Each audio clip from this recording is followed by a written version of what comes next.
Olá pessoal, aqui é o professor Cauê Pimentel falando e hoje nós damos continuidade então à nossa disciplina de psicofarmacologia e a nossa aula é sobre a farmacologia e o sono. Então, para iniciarmos, é importante nós começarmos a falar um pouco sobre a fisiologia do sono.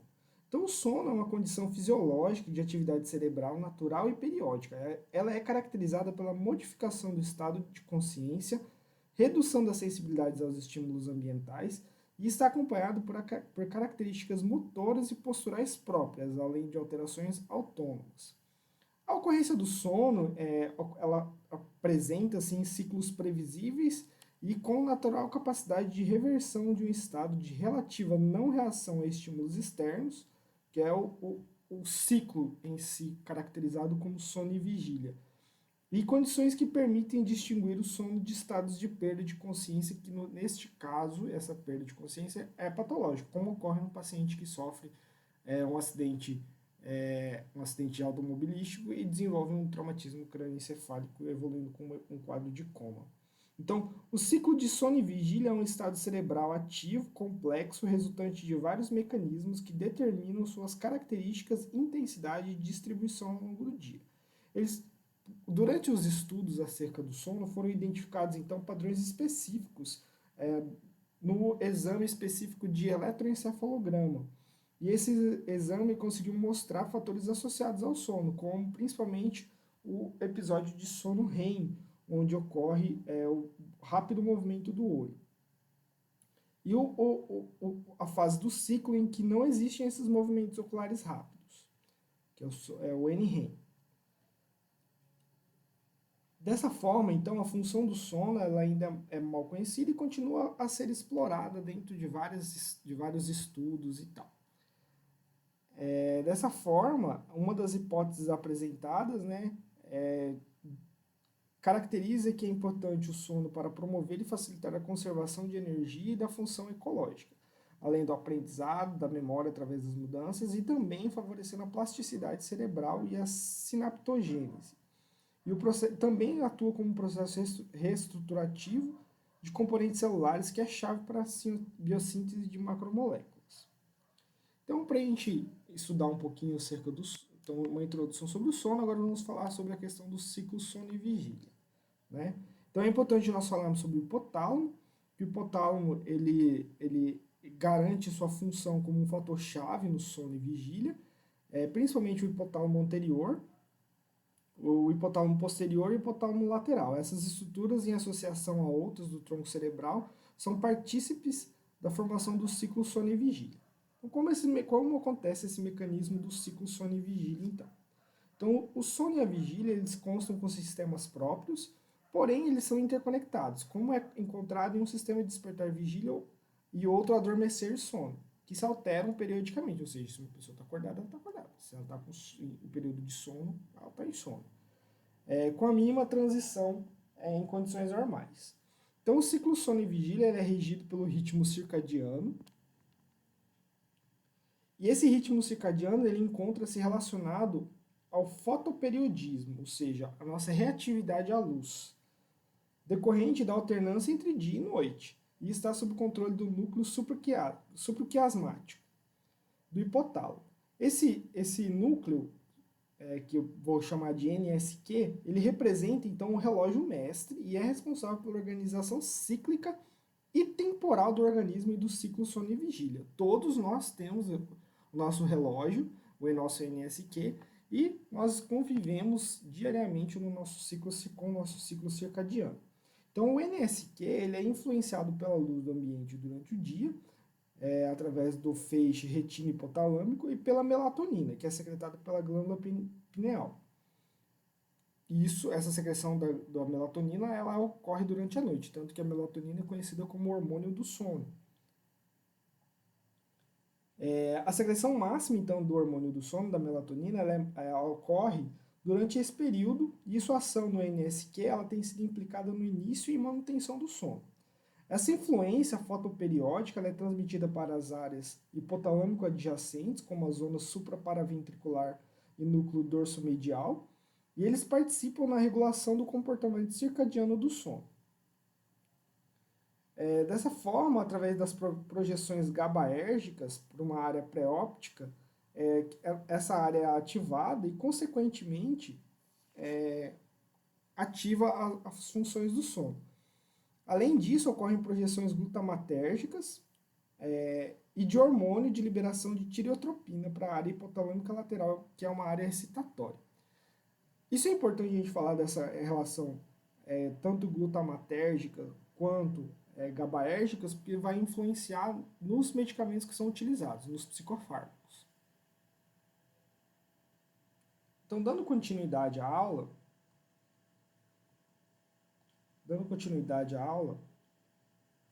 nós vamos então abordar os fármacos utilizados então no tratamento da insônia. Então, nós temos os fármacos mais utilizados são os benzodiazepínicos, que nós vamos abordar bastante, os zolpidem, os antihistamínicos e outros, como o caso de florais.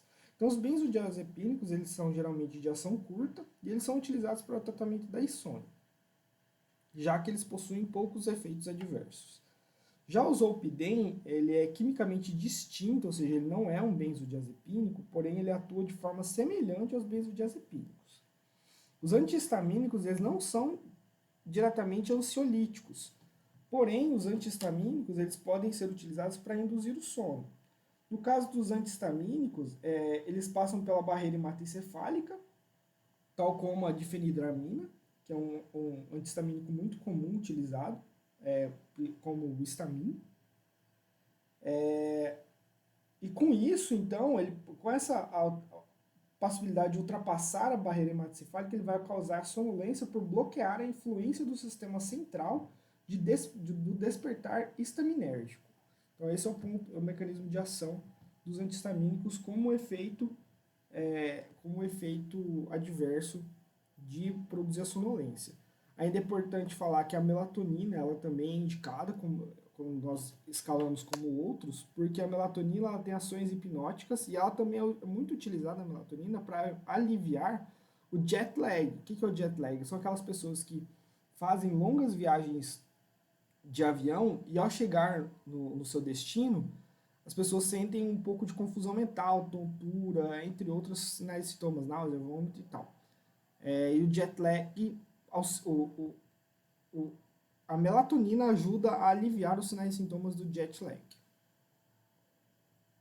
Dando continuidade, então, vamos falar com grande propriedade acerca do mecanismo de ação, então, dos benzodiazepínicos, que são os principais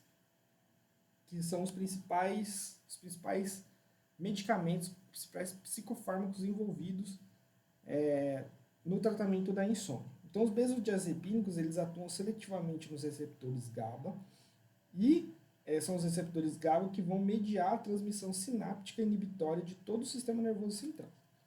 Então, os benzodiazepínicos, eles vão intensificar a resposta ao GABA, facilitando a abertura de canais de cloreto. Então, eles vão atuar seletivamente nos receptores GABA e eles vão intensificar a ação mantendo os canais de cloreto abertos. Então, ele se liga especificamente a um sítio regulatório, aqui nós temos o fármaco, fazendo a sua ligação no mesmo sítio do GABA.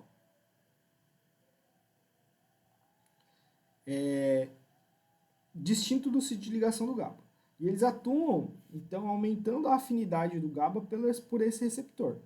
Então, registros de canais únicos mostram o aumento da frequência de abertura de canais por uma dada concentração de GABA, mas não há alteração na condução ou tempo médio em que ficam abertos, o que é compatível com o efeito sobre a ligação com o GABA, e não com o mecanismo de controle de passagem de canais. Então, os benzodiazepínicos, eles não vão afetar os receptores para outros aminoácidos, como glicina e glutamato. Então, os benzodiazepínicos, aqui nós temos a representação do benzodiazepínico agonista. Mais para frente na aula, a gente vai trabalhar novamente com esse slide, só que nós vamos trabalhar aqui, em relação aos agonistas inversos. Então, o benzodiazepínico vai potencializar e aumentar a abertura do canal de cloro e, com isso, com essa abertura do canal de cloro, vão ocorrer os sinais e sintomas decorrentes do medicamento, que nós vamos falar a seguir. Então, aqui eu tenho uma tabela mostrando as características dos benzodiazepínicos em seres humanos, Eu trouxe os principais, importante que essa tabela está disponível no livro do Rang Dale, disponível na biblioteca para vocês fazerem a leitura e também na biblioteca virtual. Aqui nós temos então o midazolam como primeiro, né, com sua meia-vida de 2 a 4 horas, e ele tem como derivado, como metabólito ativo, derivado hidroxilado, com meia-vida curta desse metabólico de meia-vida. A sua duração total de ação ela é ultra curta, menos que 6 horas. E ele é um hipnótico e ele é muito utilizado, o midazolam, como anestésico intravenoso. Em procedimentos cirúrgicos, o midazolam é utilizado, e o midazolam também pode ser utilizado em procedimentos diagnósticos, como a endoscopia. Sobre o midazolam, é importante nós falarmos que o midazolam, então, ele tem uma representação importante de bastante uso a nível hospitalar, porém, dependendo da sua indicação, ele também pode ter o uso em casa, o uso cotidiano, em diferentes doses. O midazolam, ele é uma droga de escolha para indução de sedação. Então, pacientes em coma induzido fazem muito uso do midazolam como medicação hipnótica. O zolpidem, então, o zolpidem, ele é um fármaco que ele não é um benzodiazepínico, porém ele atua de forma semelhante. Ele tem uma meia-vida de 2 horas, ele não tem metabólito ativo, sua duração total ela é ultra curta, e ele tem ação hipnótica. Então, essa ação ultra curta possibilita e auxilia o indivíduo a fazer uso do zolpidem, tendo uma boa resposta em determinados períodos do sono. Daí nós temos o lorazepam, oxazepam, temazepam e lormetazepam. Né? Eles são medicamentos com meia-vida de 8 a 12 horas, não apresentam metabólitos ativos, com sua duração total curta, de 12 a 18 horas. E eles atuam não somente como hipnótico, mas como ansiolíticos. Então, o lorazepam é muito utilizado também como ansiolítico, que a gente vai falar isso dele novamente na aula sobre ansiedade. Já o alprazolam, ele tem uma meia-vida de 6 a 12 horas, o seu metabólito ativo é o derivado hidroxilado, com a meia-vida desse metabólito de 6 horas e uma duração total de 24 horas. Então, ele também atua como ansiolítico e é utilizado como antidepressivo. Em seguida, nós temos então o diazepam, muito conhecido, o diazepam, né, o Valium, muito conhecido. Ele tem uma meia-vida de 20 a 40 horas, tem como metabólito ativo o nordazepam, e esse metabólito ativo ele tem uma meia-vida de 60 horas. Então, ele tem uma duração total caracterizada como uma duração longa. E o diazepam, com o seu metabólito ativo, ele tem um efeito adverso que nós vamos falar, que é a ressaca, a sensação de ressaca. Quais são as principais utilizações, então? Então, ele é um ansiolítico, diminui a ansiedade, ele é um relaxante muscular, e ele também é utilizado como droga de escolha em episódios convulsivos. Então, em ambiente de urgência e emergência, onde o paciente apresenta um episódio convulsivo, ele é a droga de escolha. Por último, então, vamos falar do clonazepam. Então, o clonazepam ele também tem uma meia-vida de 50 horas, ele não tem metabólito ativo e é caracterizado como duração total longa. Ele também tem ação anticonvulsivante, mas ele é um ansiolítico. Ele é utilizado especialmente na mania. Aqui nós temos os exemplos das apresentações comerciais desses medicamentos. Então, o diazepam, que é o Valium, o Rivotril, que é o clonazepam, e aqui o midazolam na sua forma injetável. E aqui a apresentação do Stilnox, né, que é o hemitetarato de zolpidem. Os efeitos, então, desses fármacos, né, os efeitos farmacológicos. Então, os principais efeitos dos benzodiazepínicos são redução da ansiedade e agressividade, indução do sono, redução do tônus muscular e o efeito anticonvulsivante. Então, vamos falar primeiro da redução da ansiedade e da agressividade. Então, os benzodiazepínicos, eles mostram efeitos ansiolíticos em testes com animais, como foi descritos em artigos e publicações anteriores. E também exercem um efeito acentuado de domesticação, permitindo que os animais, no caso, em estudo, eles sejam manuseados mais facilmente. Se dados dessa forma, eles são muito utilizados para redução da ansiedade, com a possível exceção do alprazolam. Então, o alprazolam não é utilizado para redução da ansiedade, principalmente da agressividade. Pacientes que apresentam episódios agudos de crise e assim por diante, pode ser indicado o uso dos benzodiazepínicos, sim.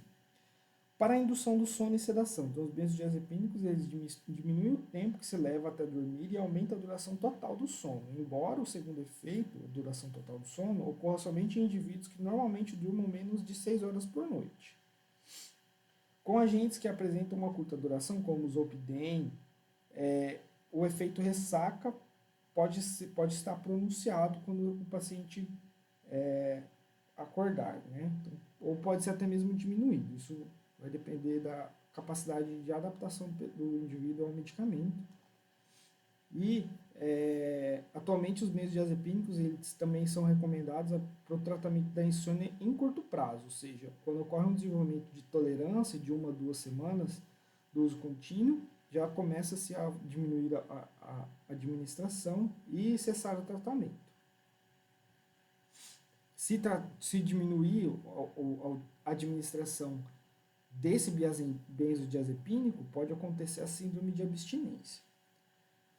A redução do tônus muscular. Então, os benzodiazepínicos reduzem o tônus muscular por uma ação central sobre os receptores GABA, principalmente na medula espinhal. Então, o aumento do tônus muscular é característica comum dos estados de ansiedade no homem e contribui para a ocorrência de dores, inclusive a cefaleia, que costumam incomodar os pacientes ansiosos. Então, o efeito relaxante dos benzodiazepínicos ele é clinicamente útil. E parece ser possível uma redução do tônus muscular sem apreciável perda de coordenação, que é um ponto positivo, né? Então, o indivíduo tem relaxamento muscular, né? Porém, redução desse tônus muscular, mas não tem alteração da sua habilidade de motora, tanto fina quanto grossa.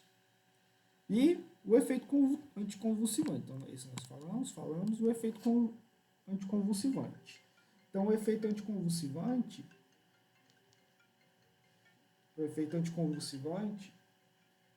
ele é fundamental.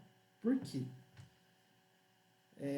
Porque, principalmente em estudos experimentais, ele demonstra uma reação muito importante.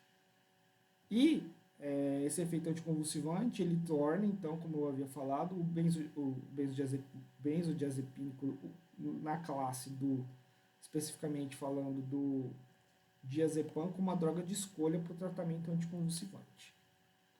Como efeitos adversos, então, o que nós temos como efeitos adversos?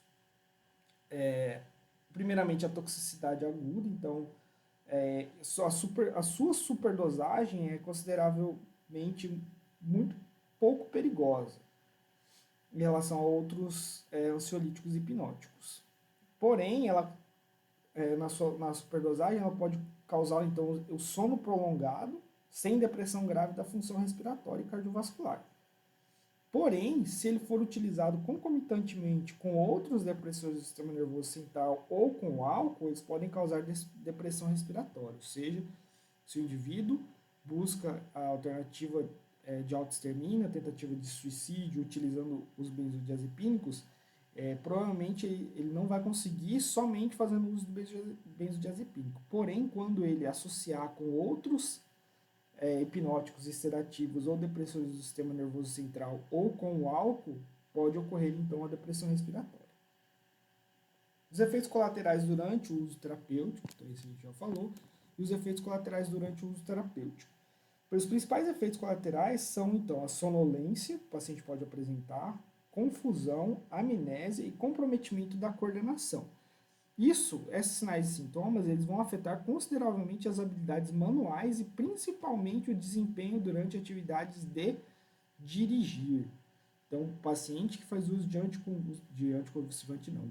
Paciente que faz uso de benzodiazepínico tem que ser um paciente que deve ser monitorado, muito bem aconselhado, principalmente em relação ao uso de veículos, porque pode acontecer acidentes, lapsos de memória e isso comprometer a vida desse paciente, ou até mesmo na sua atividade laboral.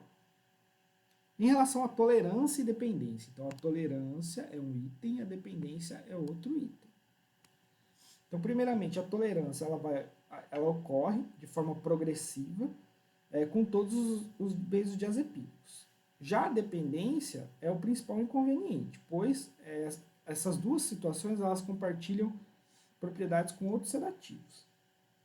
Em nível de receptor, o grau de tolerância ele será governado tanto pelo número de receptores ocupados quanto pela dose e duração da ocupação desse receptor. Portanto, a tolerância marcada ela se desenvolve quando os benzodiazepínicos são utilizados de forma contínua para o tratamento, por exemplo, da epilepsia, enquanto ocorre com menos tolerância para o efeito indutor do sono, ou seja, essa tolerância, como eu havia falado, o paciente precisa reconstruir os seus hábitos de sono e como é menos utilizada por um menor período de tempo, então a tolerância ela tende a ser mais branda no paciente que faz uso somente como efeito indutor do sono.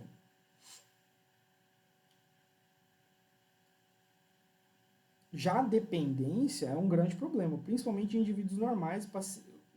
Se esses indivíduos que são normais começam a fazer uso do benzodiazepínico e esse benzodiazepínico é suspenso abruptamente, depois de semanas ou meses de uso, pode acontecer aumento dos sintomas, principalmente de ansiedade, associado a tremores, tonturas e perda do sono REM. E é recomendado que eles sejam retirados gradualmente, ou seja, que ocorra, então, o desmame. Isso é importante para vocês, psicólogos, orientarem acerca da importância de não retirar abruptamente o uso do benzodiazepínico. E, para a gente dar uma finalizada na aula, é importante a gente falar dos antagonistas dos benzodiazepínicos, que nós temos como principal exemplo o flumazenil. Então, em casos onde ocorra a intoxicação por benzodiazepínicos, quer seja intencional ou não intencional, utiliza-se então o flumazenil, principalmente uma droga utilizada em ambiente de emergência ou ambiente hospitalar, quando o paciente é submetido a um procedimento cirúrgico que faz uso de benzodiazepínico, como eu havia falado do midazolam. Então, o paciente que sofreu intoxicação por benzodiazepínico e precisa de uma reversão, então esse sítio de ligação vai ser ocupado pelo seu antagonista, que a beta-carbonila, no caso, é representada pelo flumazenil. Então, o flumazenil atua de forma a bloquear, ou seja, como antagonista da ação do benzodiazepínico. Então, aqui nesse receptor GABA, nós temos uma representação do agonista, do benzodiazepínico. Aqui nessa segunda representação, o que nós temos então? O flumazenil ligando no mesmo sítio de ligação do benzodiazepínico e, consequentemente, não vou ter aqui a abertura do canal de cloro como eu tenho aqui quando eu tenho a ação do flumazenil. Então, isso pode melhorar no caso do paciente intoxicado por benzodiazepínico, pode tirar ele dessa intoxicação, e no caso de pós-procedimento cirúrgico, o paciente que foi induzido o sono, ele vai acordar desse sono induzido. Um ponto importante é que o flumazenil ele tem uma durabilidade de 2 horas, então uma meia-vida de 2 horas. Então, pode ser que o paciente apresente, então, um episódio de sono induzido pelo uso excessivo, pela intoxicação por benzodiazepínico ou por indução no procedimento cirúrgico, administra-se o flumazenil e o período de 2 horas cesse e ainda existe o quê? O benzodiazepínico disponível sericamente e o que vai acontecer? Ele vai voltar a produzir sonolência, porque ele vai se ligar novamente no receptor GABA. Pessoal, como leitura orientada, eu deixo para vocês esse artigo, A Neurofisiologia do Sono e Aspectos Farmacoterapêuticos dos seus transtornos. Esse artigo é um artigo bem técnico, ele é uma revisão que consegue trazer bastante informações, aqui tem a referência, ele está em anexo para vocês fazerem a leitura, e essas foram as referências da aula de hoje, principalmente o livro do Rank. Novamente, eu deixo aberto o nosso canal de comunicação, tanto pelo portal acadêmico quanto pelo WhatsApp, como vocês podem me contactar. E na semana que vem nós vamos trabalhar então uma aula abordando essa aula interativa e virtual, com a qual eu vou estar compartilhando o link com vocês na aula 1, na unidade 1, sessão 1, no ambiente da aula esse link para vocês acompanharem. Até mais, pessoal, e uma boa noite.